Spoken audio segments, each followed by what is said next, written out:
ito yung pag-usapan natin this morning. Doing fasting properly. Paano gawin ng tama ang pag-aayuno. Itong fasting, katulad ng prayer at saka yung giving of alms, ito ay originally not Christian. Originally, hindi talaga yan kumbaga sa atin nagmula. Okay? Ito ay galing sa mga Hudyo. Practice to ng Judaism, itong 3 disciplines na ito. Makikita natin yan sa Matthew, right? Kaya ngayon pag-usapan natin sa Matthew. Kaya yung tinatawag na Abrahamic faith, Judaism, Christian, and Islam, tawag yan mga Abrahamic faith. Lahat yan may ganoong practice.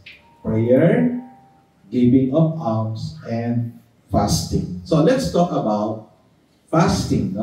Kahit hindi ito galing sa atin, ginagawa natin because Jesus Himself, hindi lang niya ito itinuro, ginawa niya pa, right? Nag-fasting siya for 40 days, 40 days and 40 nights. At pagkatapos, pagdating sa chapter 6, chapter 4, nag-fasting siya. Chapter 6, nagturo siya about fasting. At sabi niya, ganito dapat kayo mag-ayuno. Tinuruan niya yung mga disipulo. In Judaism, ito yung original na intention ng fasting. Fasting is an expression of mourning. Pag may namatay, nag-aayuno. Pag may namatay, sila yung nag-aayuno. Ito ay, asking for forgiveness. Ay may nagawang mabigat na kasalanan at gustong humingi ng tawad sa Diyos, sila ay nag-aayuno. And a way to be closer to God. That's why kasama siya sa ating pinag-uusapan. Because our whole team, annual team, ay stay connected to be fruitful. Manatili tayong malapit sa Diyos para maging mabunga. Okay? So, isa yun sa dahilan bakit pinag-uusapan natin ang pag-aayuno. The only problem Jesus observed in Judaism, doon sa kanyang pinagmulan na relihiyon, ay ito'y nagiging religious ritual na lang, panlabas na lang. Na parang sarsuela. Parang ito ay isang stage play na lang. And they neglected the true essence and purpose of fasting. Nalimutan na. Ito ay parang palabas na lang. Nag-aayuno para ipakita sa iba na sila'y nag-aayuno. Kaya ito si Jesus, Jesus instructed His disciples on practical ways to keep fasting genuine. Kumbaga, wala namang ibang lalim dito sa mga practical ways na ito. Talagang practical ways lang. Binigyan sila ni Jesus ng mga tips on how to make it genuine. Okay? Talagang practical na practical yung kanyang turo tungkol dito. Sige, tingnan natin. Matthew 6:16 and the following. Basahin natin ang sabay-sabay. Sige nga po, samahan niyo ako. Kapag kayo'y nag-aayuno, huwag kayong magmukhang malungkot tulad ng mga mapagkunwari.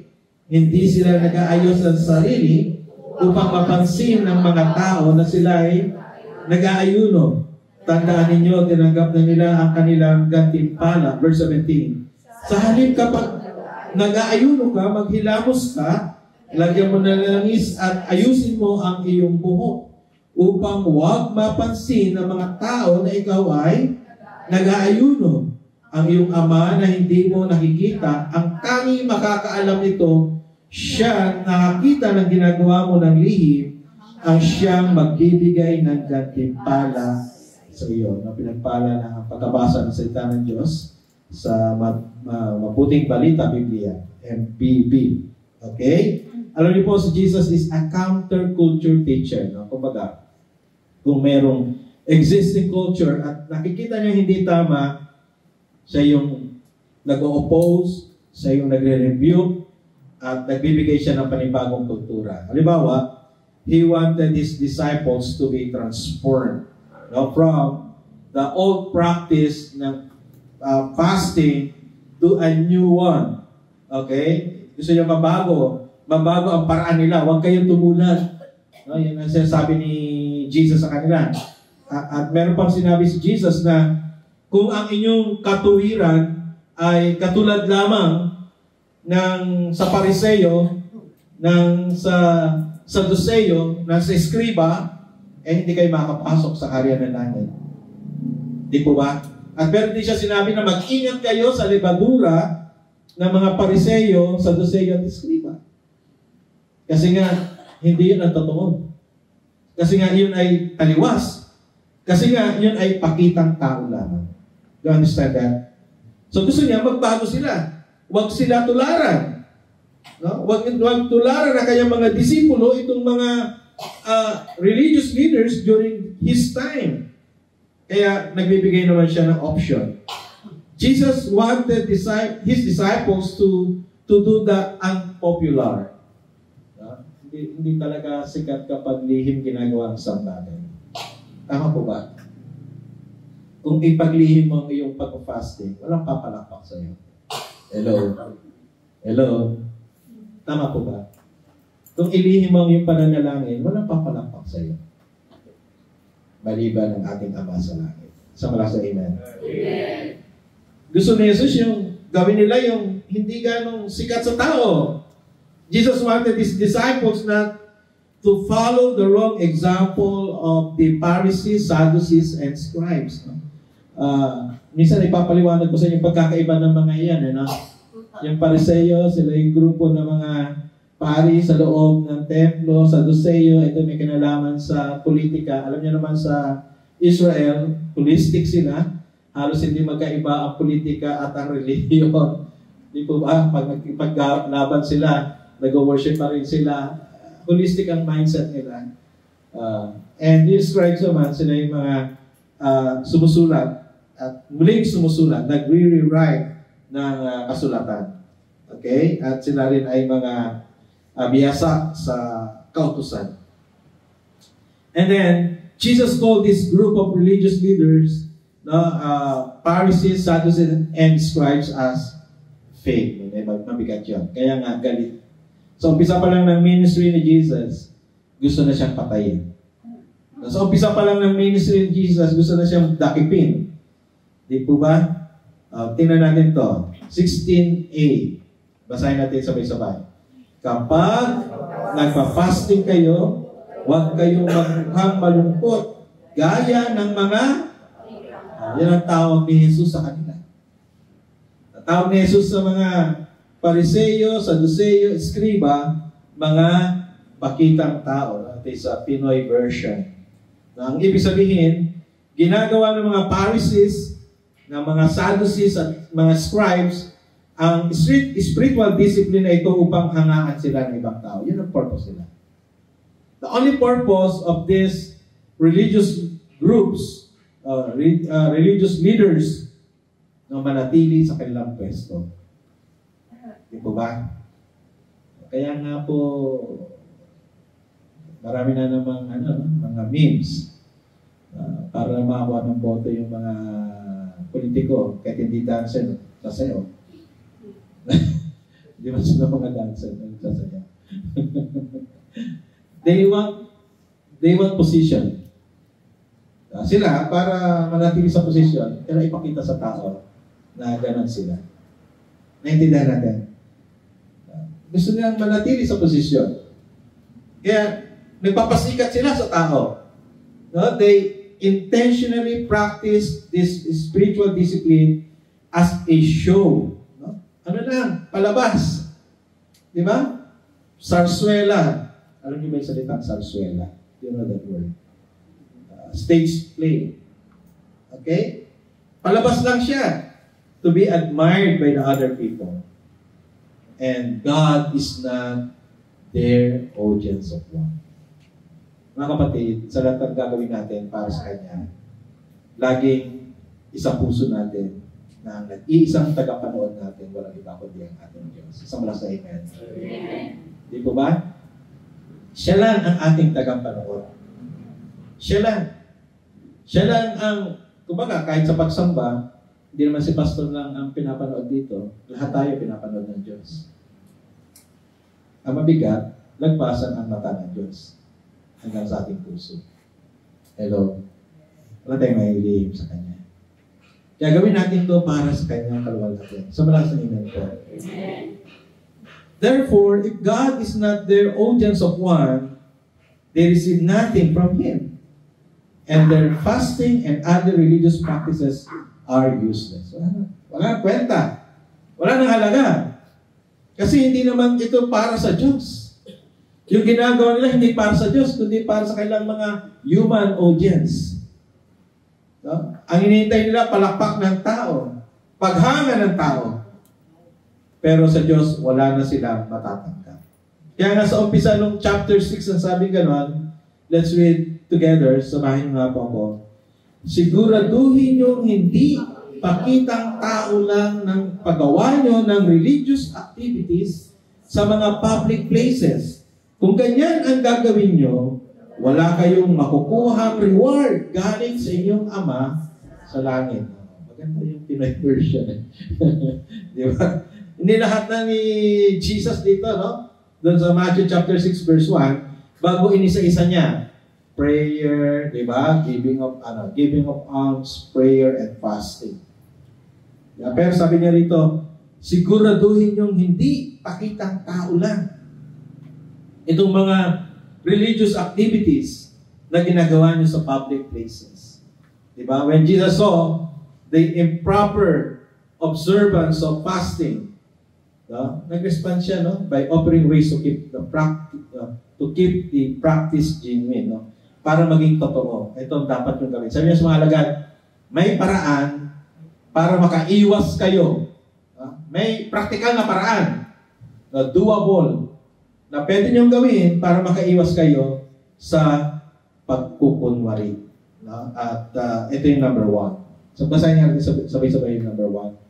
Don't make it obvious. 16:8 said, kapag nagpapasi kayo, huwag kayong magmukhang malungkot gaya ng mga pakitang tao. Okay? Huwag daw magmukhang malungkot. Kasi sila talagang pinapakita nila sila lungkot na lungkot para halatang sila yung nagpapasi. Alam niyo, hindi simple gawin. No? Madaling makita talaga sa mukha natin kung hindi ka pa kumakain, di ba?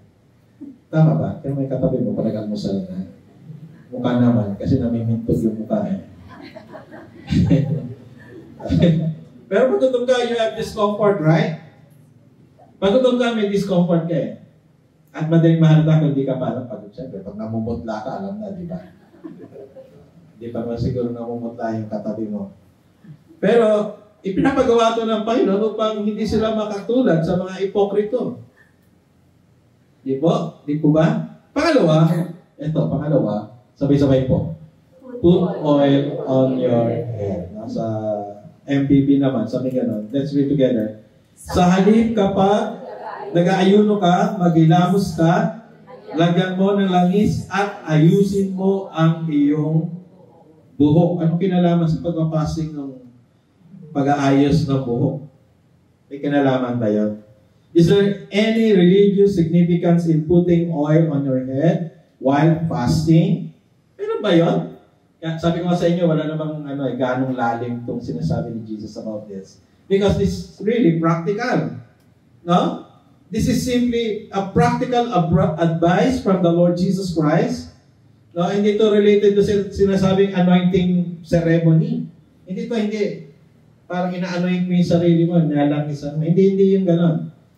Kundi, ito katulad sa unang dahilan, no? Mahirap ilihim ang pag-fasting. Diba? Parang tayo lang, halimbawa, magdamag, di ka kumain, natulog ka. Pag-gising mo sa umaga, hindi fresh ang inyong umaga. That's natural. Kaya ngayong umaga, ang tawag doon, break fast. You break the fast. Right? Yung agahan, break fast. You break the fast. Kasi the whole night, you are fasting. While sleeping, you are fasting. Pag gising na umaga, nag-break ka ng fast. Pero yung mga naghahalughog ng Frigidaire, ng rep pag madaling araw, Umamin na. Pagising, meron pa mga ano dito. Pero, yun talaga, break fast. You break the fast.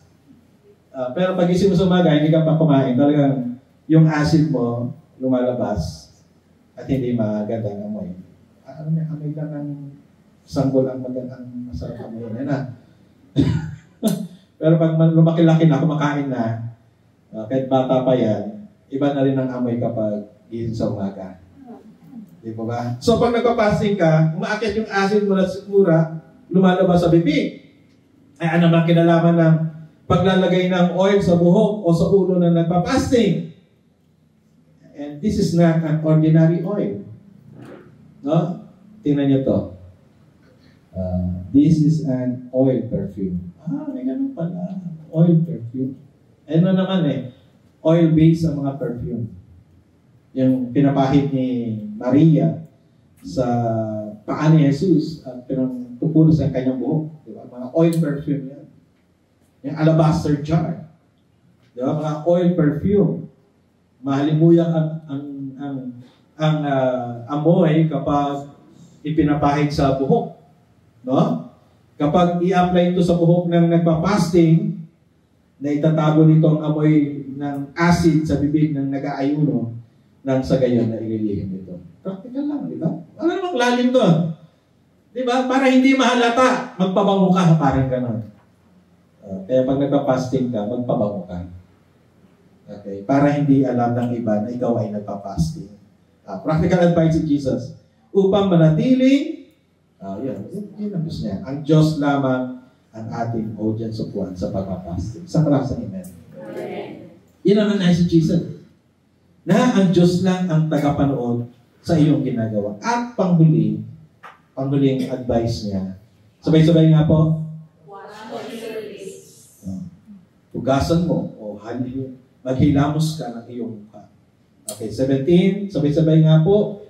Sa halip kapag nag-aayuno ka, maghilamos ka. Lagyan mo ng langis at ayusin mo ang iyong buhok. Okay, ba't kaya pinaghihilamos? Paano tanong natin, anong kinalaman ng paghihilamos sa pagpapasting? Bakit pinaguhugas ng muka ng Panginoon Jesus ang mga magpapasting para maging makatotohanan, no? Ang pag-aayuno. Basahin natin sa English, no? Hindi ganong makita sa Tagalog. Ito ay verse 16, NIV version. And let's read together. When you fast, do not look somber as the hypocrites do, for they disfigure their faces to show others they are fasting.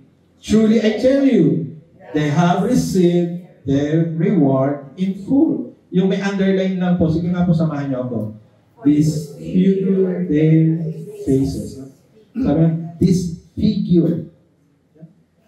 Ano bang ibig sabihin nun? Ano yung literal na meaning ng for they disfigure their faces ay tinatakpan nila ang kanilang mukha. Sa original Greek term. Yung halimbawa, kayo po ay magme-makeup. Ano unang gagawin ng mga babae? Maglalagyan ng foundation. Yun, naglalagay mo ng foundation bago naglalagay ng foundation. Sila, ang inilalagay nila sa kanilang mukha, tinatakpan nila, no? Tinatakpan nila ang kanilang mukha sa pamagitan ng abo. No? Karaniwan, ang mga religious leaders na ito, no? Ay naglalagay ng abo sa kanilang buong mukha para ipakita sa ibang tao na sila'y nagpapasting. Halata talaga. Pag masalubong mo, may puno ng abo yung mukha na nagpapasting. Di po ba? Intentionally, ginagawa nilang make-up yung abo. Huwag kayo magulan, pagpasok nyo isang Sunday, puno ng abo mukha ni Pastor JP. Apply niya to hindi naman. Nag-aayo na to si Pastor. Di po ba? Itong mga leaders na ito, no, talagang pinupuno nila ng abo yung mukha nila para ipakita talaga sa iba. Ang pili ng Panginoon, verse 17, sa halip, sabi niya, sa halip, kapag nag-aayuno ka, Maghilamos ka. Lagyan mo ng langis at ayusin mo ang iyong buhok. Ganun lang kasimple, ganun lang ka-practical yung sabi ni Jesus. Huwag na kayo maglagay ng abo sa mukha. Dahil yun ay ang tawag ng pagmamaskara. Tama po ba? In short, ang naisan po Jesus na pag-fasting ay dapat tanggalin muna ang iyong maskara na gawa sa abo. Ano po si Tintin? Involved ka sa stage play, right? Dati, di ba? Meron kayong practice na may mga maskara. O, di ba? Yung mga ganun. Stage play. May mga maskara. Na minsan nakatawa yung maskara, pero nasa likod, no? Umiiyak, nakapakan ng katabi. Iba yung nasa likod ng maskara. At ayaw yun ng Diyos. Kunwari nag-aayuno, pero sa likod ng maskara na abo, nagyayabang. Hello? Kunwari nagmo-morning siya. Nalulungkot siya. No? Dahil meron siyang abo. Pero sa likod ng abo, siya ay nagmamataas. Kunwari, humihingi ng kapatawaran sa Diyos. Dahil puno ng abo yung mukha. Yung pala sa likod nun, walang pagsisisi. Hello? Kaya nga tayo, hindi na natin kailangan maglagay pa ng abo eh. Hindi pa naglagay ng abo. To show others na. Hindi kailangan. What matters to God is your heart. Sa mga sa amin. Amen? Amen? Amen? Your intention. Yan ang gusto niya. Tanggalin mo ang iyong maskara. Maging totoo sa harapan ng Diyos. Hindi niya nais na magpa-fasting tayo na hindi totoo sa harapan ng Diyos. Although we cannot hide anything from God, na tayo ay hubad sa Kanya. Sige nga po tayong dati ngayon. Gusto ba natin katanggap-tanggap ang ating pag-aayuno sa harapan ng Diyos? Ulitin ko, gusto ba natin maging katanggap-tanggap ang ating pag-aayuno sa harapan ng Diyos? Basahin natin sa isa. Don't be obvious. Put oil on your head. Wash your face. Mga practical ways ng turo ni Jesus. Pero ang lalim nito is maging totoo sa harapan ng Diyos. Maging genuine. Ano man? Pag-aayuno man, pananalangin, pagbibigay, paglilingkod. Whatever. Things that you said, this is for God. Gawin talaga natin para sa Kanya. Gawin natin siyang our audience of one. Nag-iisang tagapanood sa lahat ng ating ginagawa. Tayo manalangin sa Panginoon. Lagi ng Diyos kami nagpapasalamat. Sa umagang ito, na muli pinaalalahanan mo kami ng kanibagong spiritual discipline. And this is all about fasting. And Lord Jesus, we thank you because kayo mismo ang gumawa nito 40 days, 40 nights. Wala kayong audience doon sa ilang maliban sa Ama namin sa langit na nakita sa Kanya. Nakita sa inyo. Salamat Panginoon dahil bago nyo itinuro, kayo muna siya gumawa. Hindi kayo nagtuturo ng bagay na hindi nyo muna ginagawa. At salamat dahil hindi nyo lang kami tituruan mag-ayuno, kundi tinuturuan nyo kami mag-ayuno ng pag-aayuno katanggap-tanggap sa inyo. It's not about the practice, but the heart. Puso namin na totoong nag-aayuno sa iyong harapan. Kaya Panginoon, sa pagkakataon ito, ang bawat isa na rito, kung sa pagkakataon na dadako sa panahon ng pag-aayuno, sa anumang dahilan, O Diyos, turuan mo kami gawin ito na makatotohanan, katanggap-tanggap, at nakapagbibigay ng bumalhati sa inyong pangalan. Ngayon, pagpalain din ang bawat sa amin, ang mga may karamdaman, O Diyos, di namin mababanggit isa-isa kung sino man may mga karamdaman. Pero kayo makapangyarihan, lubos na kaalam, at lubos na may kakayahan magpagaling, taglian, ibalik ang kalusugan nila sa pangalan ng Panginoon Kristo. Dalangin ang mga mayroong pangangailangan, material, pangangailangan pinansyal. Lord, mayaman ka. You are Jehovah Jireh. You are the great provider. Di mo kami pagkukulangin, Panginoon. Kayo ang aming mabuting Ama sa langit na marunong magbigay ng pinakamainam para sa kanyang mga anak, para sa amin. Sa kalagitnaan namin, may mga kahilingan sa panalangin na hindi nabanggit. Pero sabi niyo, Panginoon, bago pa namin sabihin ang kahilingan ito, Panginoon, nalalaman niyo na ito. Tingin mo ang tahimik na panalangin ng bawat isa. Panginoon, maranasan ang biyaya mo, Diyos. Magpalain naman sa naririto, Panginoon. Tanggapin nila ang iyong mayamang paspas at petisyon. Na nawa, lagi kaming pupuspusin ng banal na Espiritu na siyang nanahan sa amin.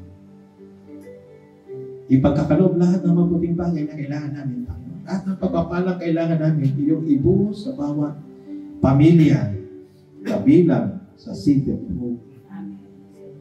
Iingatan mo kami, Panginoon, palagi. Protectionan mo kami, O Diyos. Palakasin mo kami, Panginoon. At iparanas lagi sa amin ang iyong kalapitan. Ibalik lang lahat ng papuri, lahat ng pagdakila at pagluwalhati. Sa pangalan ng Ama, ng Anak, at ng Espiritu Santo. Amen. Amen. Lahat na ba? Papuri, paluwalhati, alay sa'yo, O Diyos. Ang aming puso, ang aming buhay, alay sa pagsamba. Lahat ng papuri, pagluwalhati, alay sa'yo, O Diyos. Ang aming puso, ang aming buhay, alay sa pagsamba. Alay sa pagsamba. Alay sa pagsamba. Sama lang sa pagpapalala. Pagpapalala. Ito yung mga tayo.